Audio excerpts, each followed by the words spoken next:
اب اگلے کوشچن پہ آتے ہیں، ربا النسیہ، یہ اب انٹرسٹ کا ایشو ہے۔ ربا النسیہ تو سمپل، جیسے شاہ ولی اللہ صاحب نے اپنی بک میں تفصیل سے ربا النسیہ کی ڈیفینیشن انہوں نے بتائی ہے کہ وہ قرض ہے کہ جو اس شرط پر دیا جائے کہ وہ قرض لینے والا قرض دینے والے کو اس سے زیادہ اور اس سے اچھا واپس کرے۔ مثال کے طور پر ایک آدمی نے ایک کو قرض دیا 1,00,000 روپے کا، لیٹ سپوز، یہ $1,00,000 کہہ لیں آپ، تو اب جناب اب تم واپس کرو گے فلاں اس ٹائم پہ، تو تمہیں جناب $1,50,000 یا $1,50,000 تم نے واپس دینے، یہ سود ہے، یہ ربا النسیہ۔ اس میں تو تمام فقہا کا اتفاق ہے کہ جناب سود حرام ہے، یہ تو قرآن مجید میں حکم ہے۔ اور موطا امام مالک رحمۃ اللہ علیہ جو اس رسول اللہ صلی اللہ علیہ وسلم سے 100 ایئرز اگو کے بعد وہ مدینہ منورہ میں پڑھاتے رہے، تو انہوں نے اپنی پوری تفصیل سے بک لکھی ہے موطا، جس میں صحابہ کرام کے ذریعے جتنی احادیثیں اکٹھی کی ہیں، تو اس میں زید بن اسلم رضی اللہ عنہ بیان کرتے ہیں کہ ایام جاہلیت میں ربا اس طور پر ہوتا تھا کہ ایک شخص کا قرض دوسرے شخص پہ متعین ٹائم کے ساتھ ہوتا تھا۔ جب میعاد گزر جاتا، ٹائم گزر گیا جاتا، تو قرض خواہ جو ہے قرض دار سے کہتا ہے کہ ہاں جی تم قرض ادا کرو گے یا اس میں مزید اضافہ منظور کرو گے، تو اگر وہ قرض دے دیتا تو معاملہ ختم ہو جاتا، اور نہ قرض دینے والا اسے راس المال ایک کریڈٹ اماؤنٹ میں اضافہ کر دیتا اور مہلت بڑھا دیتا تھا۔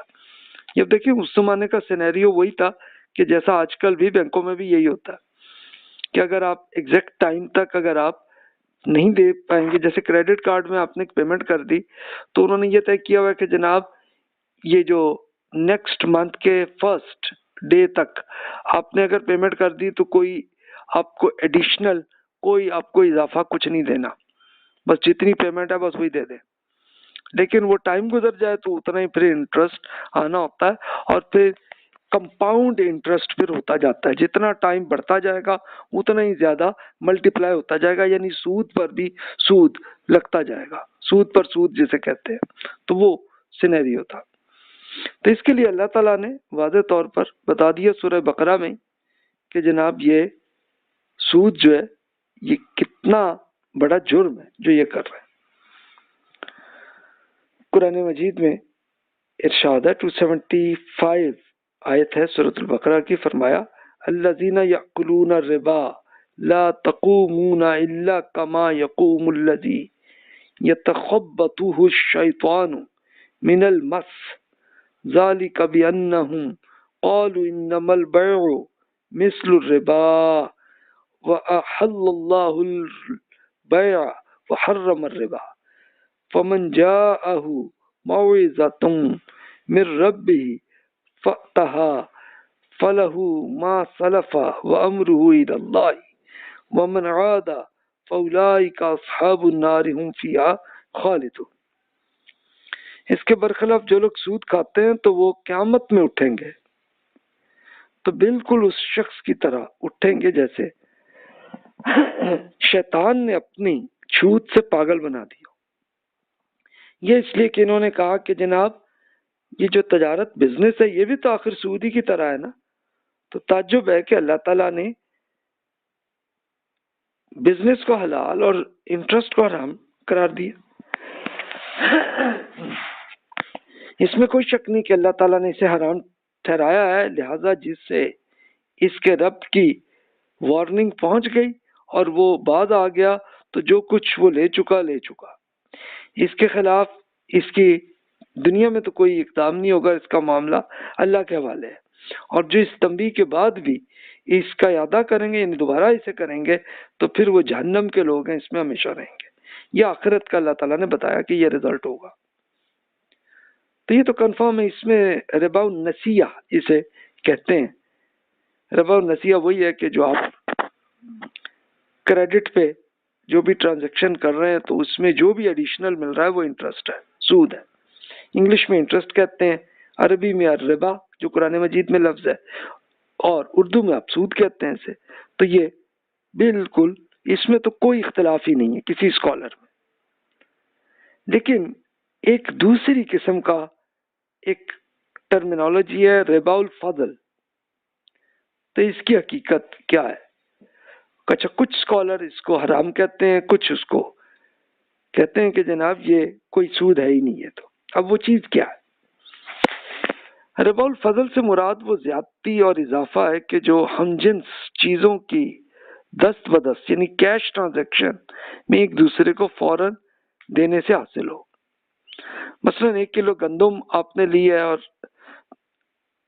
1 کلو گندم آپ لے رہے ہیں اور آپ کے پاس جو گندم ہے آپ اگلے کو 2 کلو دے رہے ہیں.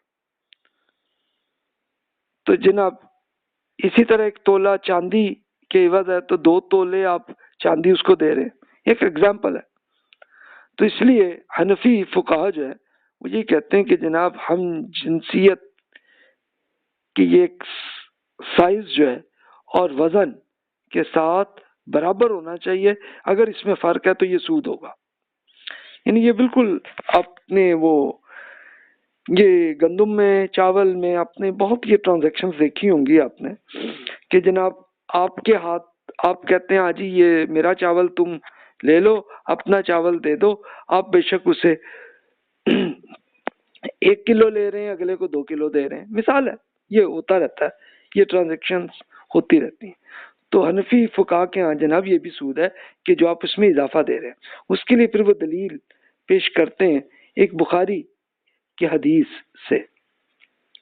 ابو سعید خدری رضی اللہ عنہ بیان کرتے ہیں کہ رسول اللہ صلی اللہ علیہ وسلم نے ایک شخص کو خیبر میں ٹیکس کلیکٹر مقرر کیا تھا انہیں.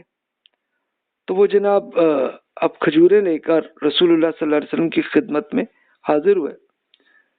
تو آپ نے فرمایا یہ خیبر کی سب کھجوریں ایسی ہوتی ہیں؟ یعنی یہ اصل میں خیبر کا میں آپ کو سینیریو بھی عرض کر دوں کیا تھا. کیا ہوا یہ تھا کہ ایک یہودی قبیلے تھے جو مدینہ منورہ پہ حملہ کرنے کے لیے پلاننگ کر رہے تھے. تو رسول اللہ صلی اللہ علیہ وسلم نے وہاں پہ ایک ایکشن کیا اور خیبر یہ 70 کلومیٹر ہے مدینہ منورہ سے.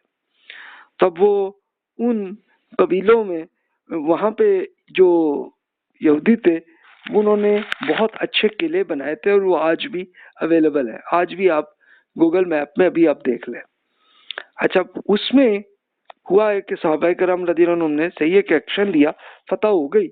تو اب یہودی جو ہے وہ بچے، اب وہ انہوں نے رسول اللہ صلی اللہ علیہ وسلم سے ریکویسٹ کی کہ جناب آپ ہمیں پلیز آپ نکالے نہیں ہمیں، آپ یہ بہت ایک اچھا ایگریکلچرل ایریا ہے تو جناب ہم یہ بناتے ہیں، ہم اس میں پورا کام آپ کریں گے اور ڈیسیژن آپ لیں کہ جو کچھ بھی پیداوار ہوگی اس میں کھیت میں تو جناب آپ کا حصہ بھی کچھ ہمیں بھی دے دیجیے گا. تو ان کو یہودیوں کو یہی لگ رہا تھا کہ چلو 10% تو ہمیں مل جائے گی نا گندم، 90% مسلمانوں کو مل جائے گی. لیکن رسول اللہ صلی اللہ علیہ وسلم نے قبول بھی فرمائی ان کی بات اور پھر آپ نے کیا فرمایا کہ جناب ٹھیک ہے 50% آپ کا ہوگا، 50% ہمیں آپ دیں گے. اور اسی کے لیے یہ ٹیکس کلیکٹر کے طور پر ایک صحابی وہاں پہ گئے تھے. تب وہ کھجوریں آئی تو رسول اللہ صلی اللہ علیہ وسلم کو بڑی پسند آئی. تو آپ نے فرمائی اس کوالٹی کے خیبر سے کھجوریں ساری ہوتی ہیں. تب وہ جو ٹیکس کلیکٹر تھے انہوں نے عرض کیا کہ نہیں واللہ ایسا نہیں ہوا، ہم ان کھجوروں کے 1 سا یہ اب کیلکولیشن کتنی ہے اب یہ جن اسکالرز نے کیے تو 3180 کلو کے برابر ہوتا تھا 1 سا کھجوریں لے کر 2 سا کے بدلے میں خریدتے ہیں اور اسی طرح 2 سا جو ہے وہ 3 سا کے بدلے میں، یعنی مثلا 3000 ہے نا تو 3000 سا یعنی یہ کھجوریں واپس کر کے 9000 کھجوریں لے لیتے ہیں. تو یہ میں کر کے لایا ہوں جناب. تو رسول اللہ صلی اللہ علیہ وسلم فرمائی یہ نہ کیجیے، معمولی کھجوریں اگر ہیں تو پھر کیش کے بدلے آپ بیچے اور پھر اس کیش سے آپ ایک جنیب کھجوریں آپ لے لیں. یعنی جنیب یہ کوئی اچھی کوالٹی کی کھجوریں تھی وہ آپ اس طرح سے آپ لیں، یہ نہ آپ کریں. یعنی آپ اسی کھجور کو کھجور کے بدلے ٹرانزیکشن آپ نہ کریں بلکہ کھجور کو پہلے آپ کیش بنائیں، کیش بنا کے پھر آپ اس کیش سے آپ دوسری کوالٹی کی آپ جو لینا ہے وہ لیں. تو اسی لیے وہی پھر حنفی اسکالرز جو ہیں وہ یہ اس میں کہتے ہیں کہ جناب یہ دیکھیے کہ یہ سود جیسی شکل ہی تھی اس لیے اسے روکا گیا۔ ایک اور حدیث مسلم کی ہے، یہ بھی ابو سعید خدری رضی اللہ عنہ کی ہے کہ رسول اللہ صلی اللہ علیہ وسلم نے فرمایا سونا سونا کے بدلے، چاندی چاندی کے بدلے، گندم گندم کے بدلے، جو جو کے بدلے، کھجور کھجور کے بدلے اور نمک نمک کے بدلے ان کا سودا برابر برابر اور نقد و نقد کرنا، یعنی اس کو پوری اس کی جو یہ ویٹ جو ہے اس کو چیک کرنا جائز ہے۔ جس نے زیادہ دیا یا زیادہ طلب کیا تو یہ سودی معاملہ ہو گیا، تو لینے دینے میں اس میں برابر ہے، یعنی یہ اس میں پھر یہ ایک اصل دلیل یہ آتی ہے، تو اسی پہ وہ کہتے ہیں کہ جناب یہ بھی سود ہے اس میں۔ اچھا، جو بہت سے اسکالرز جو اور اسکول آف تھاٹس مالکی شافعی حنبلی وہ کہتے ہیں کہ جناب یہ سود نہیں ہے، وہ کہتے ہیں کہ جناب ربا کو حرام قرار دینے کی وجہ اصل میں کیا ہے کہ ناپ تول یا اتحاد جنس، کہ اگر دونوں باتیں موجود نہیں ہیں، دونوں میں ایک تھان ایک کپڑا جو ہے ایک کاٹن آپ کے ہاتھ میں ہے تو دوسرا تھان میں کپڑا، یہ تو جائز ہے، اس میں کیا عرض ہے کہ یہ کوالٹی کا فرق ہے نا، تو کوالٹی کے فرق میں یہ سود نہیں ہے وہ کہتے ہیں۔ پھر وہ کہتے ہیں کوالٹی میں جو فرق ہو تو وہ سود نہیں ہوتا ہے، بلکہ اس حدیث میں یہ جو بخاری اور مسلم کی حدیث آپ نے ابھی پڑھی ہے تو اس میں اصل میں یہ تھا کہ بھی ایک سد ذریعہ کے طور پر رسول اللہ صلی اللہ علیہ وسلم نے روکا کہ کہیں آگے جا کر لوگ اس کو سود کھانا نہ بنا دیں اس طریقے سے۔ اس کے لیے پھر وہ ایک حدیث ایک نسائی کی حدیث ہے فضالہ بن حبید رضی اللہ عنہ سے ہے کہ فتح خیبر کے دن مجھے سونے کا ایک جڑاؤ ہار بھی ملا، تب فضالہ رضی اللہ عنہ بیچنا چاہ رہے تھے تو رسول اللہ صلی اللہ علیہ وسلم سے یہ بات کی تو آپ نے فرمایا کہ بھی بیٹا آپ یوں کریں، اس ہار کو آپ نگینا اور سونا ان کو الگ الگ کریں پھر آپ بیچیں، کہ اصل مراد اس سے یہی تھی کہ بھی وہ لوگ کہیں اس کو پھر بعد میں سود نہ بنا دے، تو ایک اس کو روکنے کے لیے اس لیے یہ روکا گیا تھا۔ پھر ایک حدیث اور وہ بیان کرتے ہیں کہ رسول اللہ صلی اللہ علیہ وسلم نے فرمایا کہ دست بدست معاملات میں ربا نہیں ہے۔ اب یہ بھی مسلم ہی کی حدیث ہے کہ بھی دست بدست وہی ہے کہ کیش ٹرانزیکشن میں سود نہیں ہوتا، یعنی اس کا مطلب ہے کہ سود تو وہی ہے کہ جو کریڈٹ پہ ہوتا ہے، تو فوراً موقع پہ کوالٹی کا اگر فرق ہے تو بھی اس میں اس کے لیے وہی ہے کہ وہ جو بخاری کی حدیث میں وہ رسول اللہ صلی اللہ علیہ وسلم بتایا کہ بھی آپ کی جو ٹرانزیکشن ہے اس کو آپ کیش میں کنورٹ کریں۔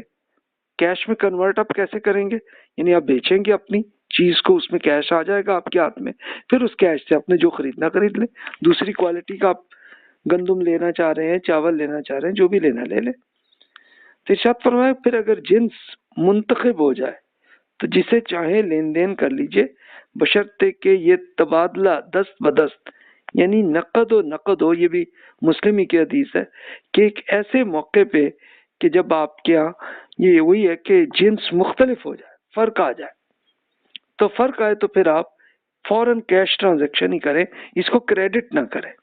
تو اسی بیسس پہ تو وہ کہتے ہیں کہ یہ ربا الفضل نہیں ہے، یہ انٹرسٹ ہی نہیں ہے، یہ ایکچولی کیش ٹرانزیکشن کی بات تھی، اور اس کو روکا اسی لیے کیا گیا کہ بھی لوگ اس کو سود بعد میں نہ بنا دیں، تو اس لیے روکا گیا۔ تو اب یہ ٹھیک ہے کہ کیش ٹرانزیکشن آپ کر رہے ہیں تو پھر اس میں کوئی حرج نہیں۔ تو یہ جناب فرق ہے، اب ڈیسیژن آپ نے لینا ہے، سوچنا آپ نے۔